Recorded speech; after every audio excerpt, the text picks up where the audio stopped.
Merci de nous rejoindre. Vous êtes bien dans votre émission Direct Santé.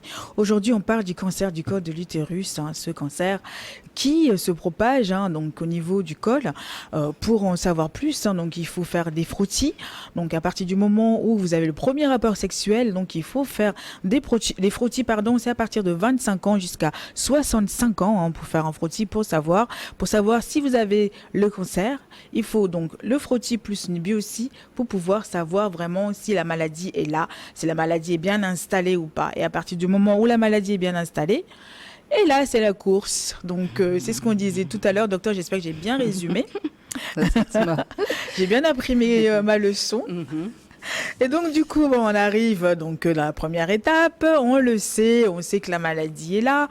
Et là, donc là, ça commence toutes ces tracasseries, le stress. Tout est mélangé dans la tête, quoi. C'est bien ça. Tout est mélangé dans la tête. Et donc, du coup, on sait que quelles sont les différentes étapes après à faire?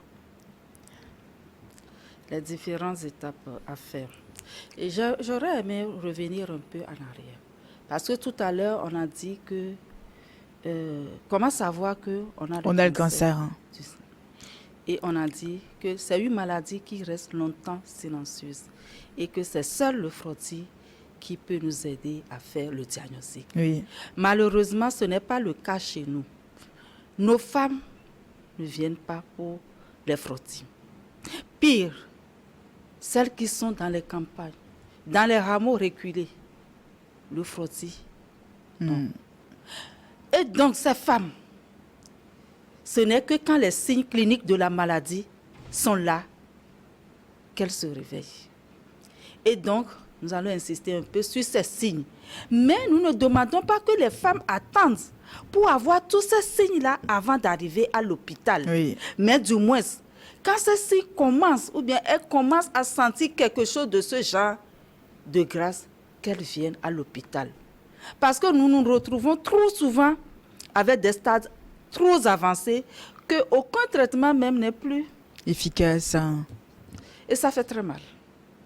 Donc, lorsque vous êtes une femme et que lors des rapports sexuels, vous saignez, ne dites pas que ça fait rien, ça fait quelque chose. Lorsque au cours d'un rapport normal, vous avez des traces de sang, il faut venir consulter. Ou bien, à ce stade, vous n'avez pas consulté, mais vous êtes là, vous avez des saignements spontanés en dehors des règles, il faut consulter. Ne dis pas que c'est rien, c'est pas beaucoup même. Non, il faut consulter. Vous avez mal au cours des rapports sexuels, alors qu'avant, vous n'en avez pas. Mais subitement, vous avez des douleurs et ces douleurs se répètent à chaque rapport. Il faut consulter.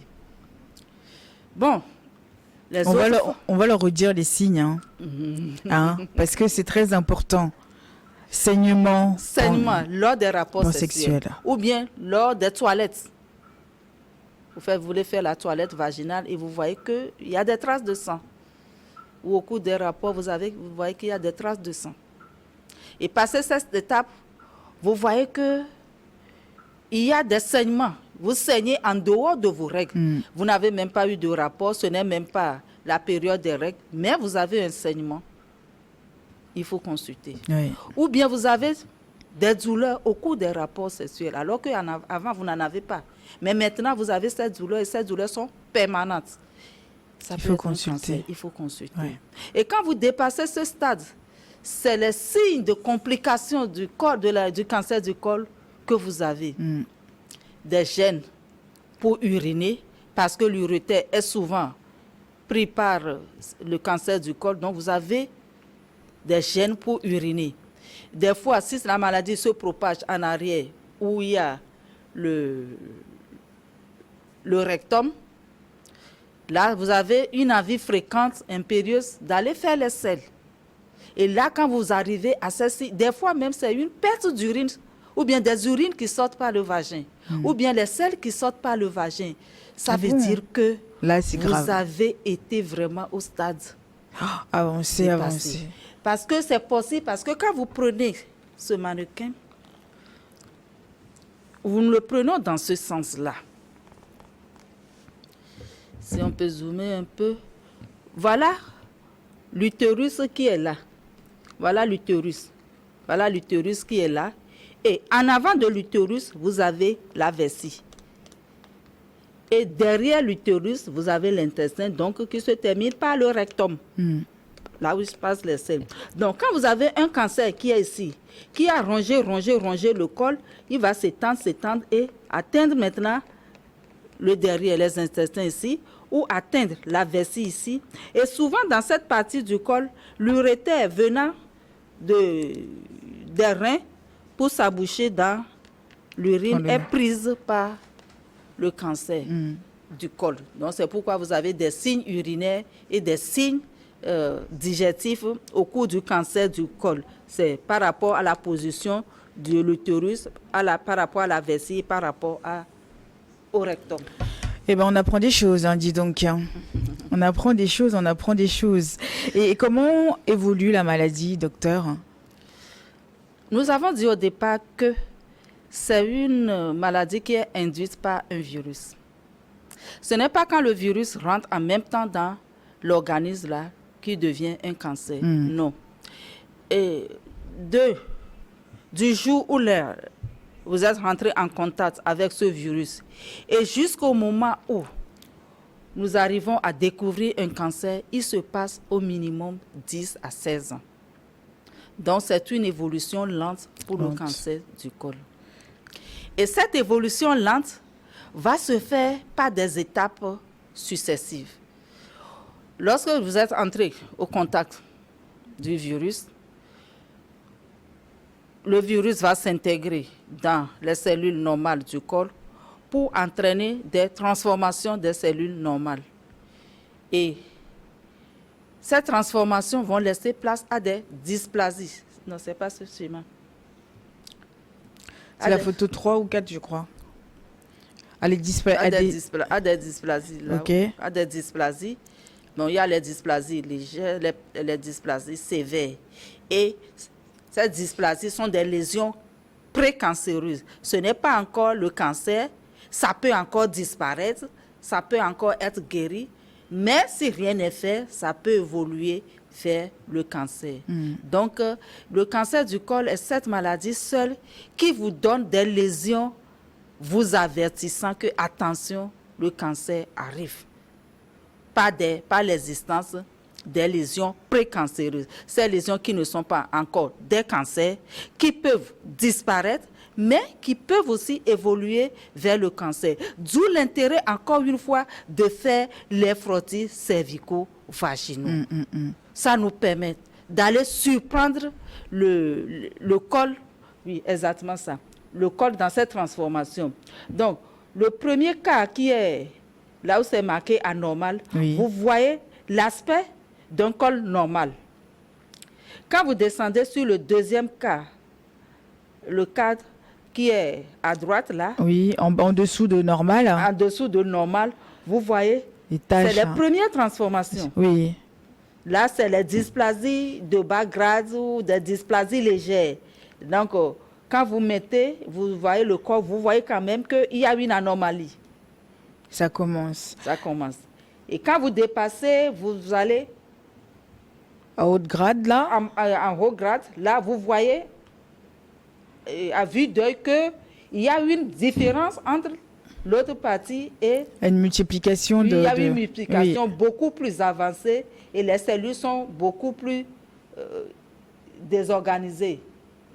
Et quand vous dépassez ce stade, vous allez au stade de cancer qui est bien marqué là-bas et vous voyez qu'il y a une différence. Quand vous prenez la normale et la dysplasie bas grade, vous voyez vraiment qu'il y a une différence. Et c'est comme ça que ça se présente. Okay. Donc, la partie normale, quand vous allez faire le frottis, ok, là, à vue d'œil, vous avez dit que c'est normal. Mais quand vous allez faire le frottis vous dira que il y a présence des cellules disant que l'individu a été en contact avec le virus papillomavirus humain. Ok, on fait la surveillance. Si vous ratez cette partie, vous venez au stade bas grade. Là encore, à première vue, on peut dire que c'est normal. Mais c'est le frottis qui nous dira que il y a des dysplasies de bas grade. Ça veut dire attention. Vous dépassez ce stade, vous arrivez à l'autre stade et ainsi de suite. Donc, le cancer du col évolue par des stades. D'où l'intérêt du frottis. On ne le répétera pas assez. D'où l'intérêt des frottis pour aller surprendre ce cancer dans son développement le plus tôt possible. Parce que le cancer du col est ce seul cancer qui, détecté très tôt, guérit à 100% et avec, disons, 0 franc de dépenses. 0 franc de dépenses. Et après, quand on arrive aux complications, mais donc, quand vous l'avez dit tout à l'heure, hein, donc on arrive, il y a les différentes étapes, et quand c'est vraiment au niveau du cancer et tout ça, ça va jusqu'à quel stade après? Bon. Pour les complications. Si nous prenons les stades, le stade 1, vous avez, c'est le col, il y a les stadifications qui ont été là. Il y a le stade 1, c'est limité au col, les lésions sont là, mais sont limitées au col. Le stade 2, ça progresse un peu au niveau de l'utérus. Le stade 3, ça progresse au niveau de l'utérus et ça déborde un peu au tiers supérieur du vagin. Le vagin commence au stade 2 au stade 3 à être atteint. Fais voir la photo 8 à la régie, s'il te plaît, voir. Le stade 2 à être atteint. Oui. Le stade 3, la vessie et le rectum sont atteints et le tiers inférieur du vagin est atteint. Et le stade 4, vous avez des métastases à distance. Ça veut dire que cette maladie, ce cancer du col qui a commencé, oui, voilà les stades. Les parties qui sont atteintes sont de marquées de coloration un peu plus foncé ou bien plus clair. Donc, il y a le col normal, il n'y a rien. Le premier stade, c'est un peu le col. Le deuxième stade, c'est là où il y a le feu. Hein. Ça le sait. Parce que nous, quand on fait, il y a le 1A, le 1B, le 2A, le 2B, c'est un peu plus complexe. Mais pour que les gens puissent comprendre plus facilement, c'est que l'évolution progressive, d'abord, c'est limité au col, puis ça remonte un peu dans l'utérus, puis ça va remonter au niveau du vagin, et puis ça va aller vers les organes de voisinage, comme on l'a montré ici, le rectum et la vessie. Et puis le stade 4, ça quitte le col et ça va vers le reste de l'organisme. Ça peut être au niveau des poumons. Ça va loin comme ça. Donc, vous allez voir la dame qui se présente peut-être avec des signes respiratoires.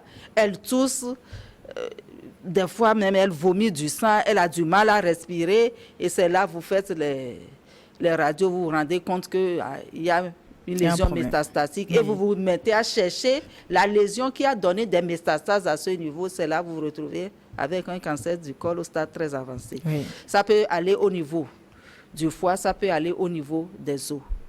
Ça se propage vraiment du bas jusqu'en haut, quoi. Il faut vraiment faire attention et s'y prendre tôt. Hein.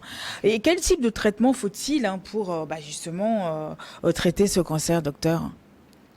Oui, le traitement va dépendre du stade de diagnostic. Et comme je l'ai dit tantôt, lorsque le diagnostic est fait très tôt, le traitement est simple. Et disons, le traitement, le coût est presque gratuit. C'est-à-dire que lorsque vous venez et on voit que vous avez une lésion qui risque, comme une dysplasie, qui risque d'aller vers le cancer, et qu'on a fait la colposcopie, on a vu la zone qui est malade, on peut aller juste enlever cette partie qui est malade. Là, on l'appelle la conisation. Oui. Donc, on en laisse juste une partie du col pour que la partie restante du col peut quand même servir à la femme de faire ses enfants, de mener une activité génitale normale.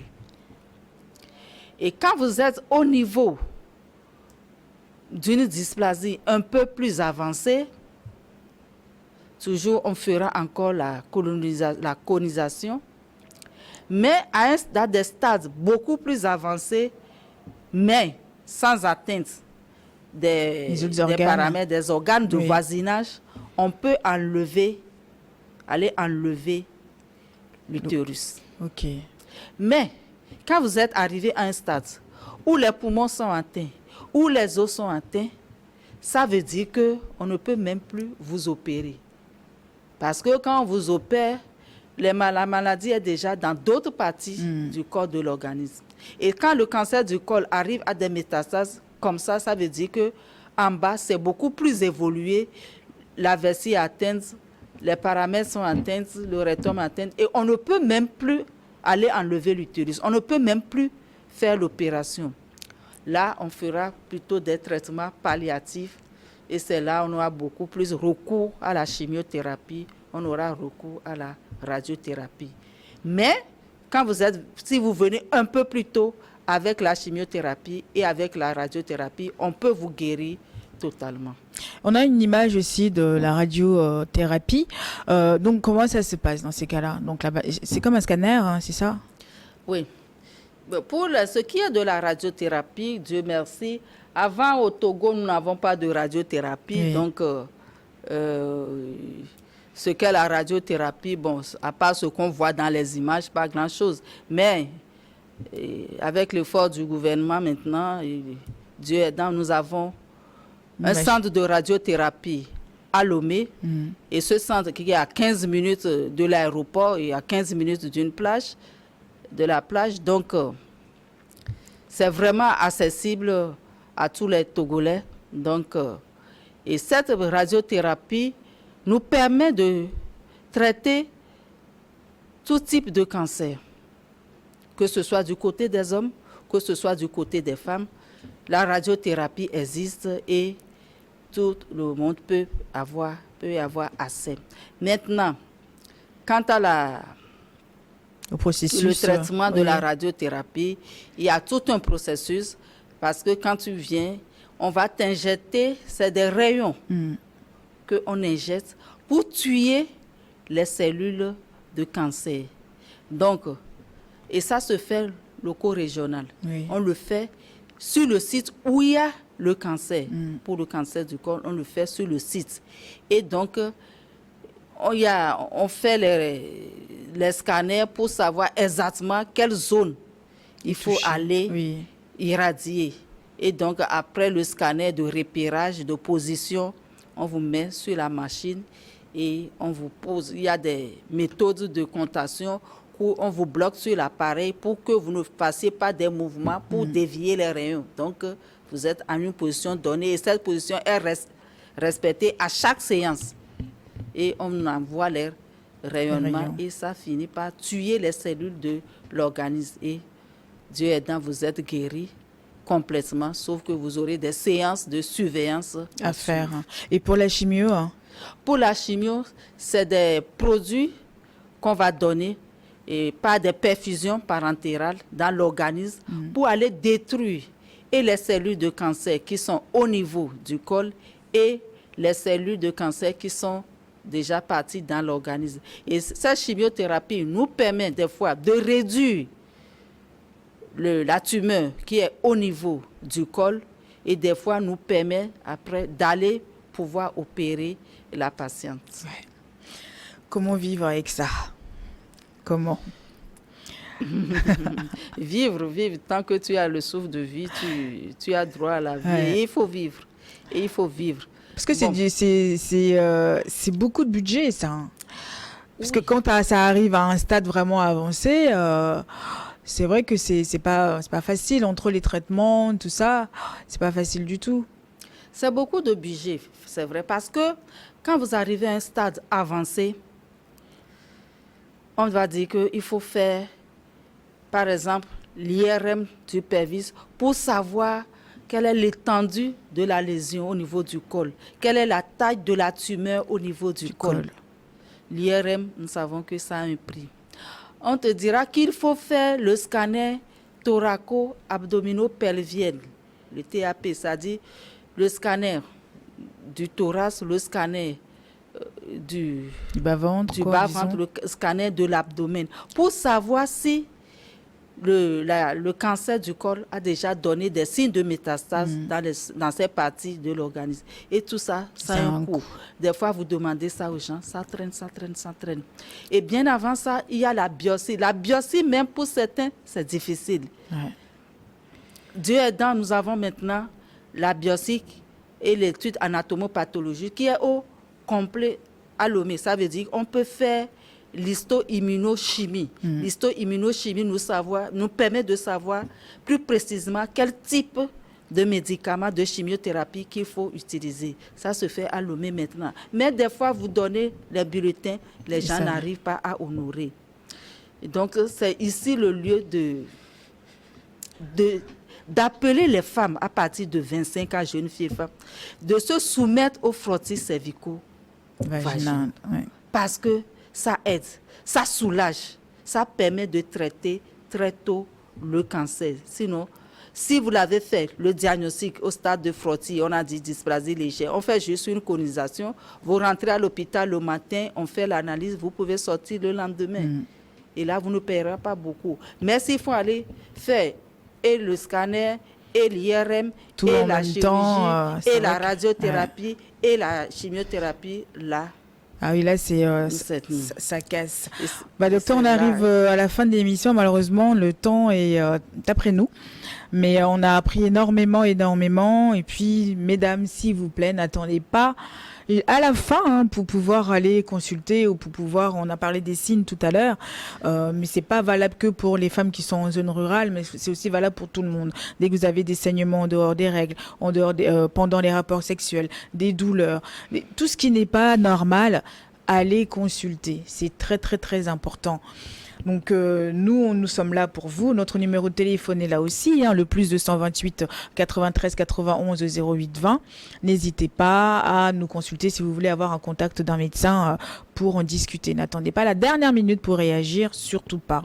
Merci beaucoup, docteur. Je vous en prie. Puis c'est un plaisir pour nous. J'espère vous revoir sur ce plateau. Il y a tellement de choses à développer, énormément de choses à développer. Donc est-ce que vous avez un petit mot de fin pour pouvoir conclure? Pour un petit mot de fin, c'est encore un appel aux femmes à se soumettre aux examens de frottis cervico-vaginaux. Ça sauve. Mais encore, si vous me le permettez, il y a trop de femmes qui abandonnent le traitement faute de moyens. Ou bien trop de femmes qui ne viennent même pas au traitement faute de moyens. Nous lançons un appel à toutes les personnes de bonne volonté de faire des dons à travers une fondation qui est au niveau du centre de cancérologie, une fondation action contre le cancer, des dons pour pouvoir aider les femmes, surtout les femmes, mais aider quand même tous ceux qui souffrent du cancer. Et mon dernier mot, ça va toujours à l'endroit des femmes, de grâce, si vous avez ne serait-ce qu'un petit saignement anormal dans votre vie, là, en dehors des règles, venez à l'hôpital. Venez à l'hôpital. Venez à l'hôpital. Ne restez pas chez vous, bien ne parlez pas à votre voisine du marché pour dire, oh, ça c'est rien.